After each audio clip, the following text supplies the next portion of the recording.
வணக்கம் ஃப்ரெண்ட்ஸ். இந்த உலகத்தையே மாற்றக்கூடிய சக்தி வாய்ந்த கருவி கல்விதான்.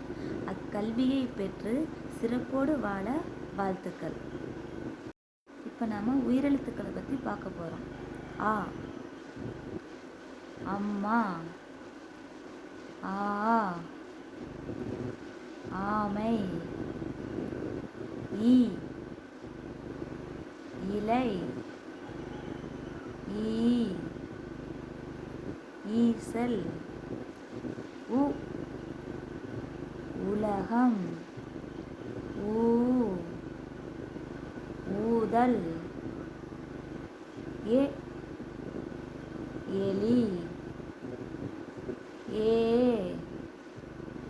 ஏணி, ஐ ஐந்து, ஓ ஒட்டகம், ஓ ஓடம், ஔ ஔவை, அக் எக்குவால். தேங்க்யூ ஃபார் வாட்சிங். இந்த வீடியோ பிடிச்சிருந்தா லைக் பண்ணுங்கள், ஷேர் பண்ணுங்கள், சப்ஸ்கிரைப் பண்ணுங்கள்.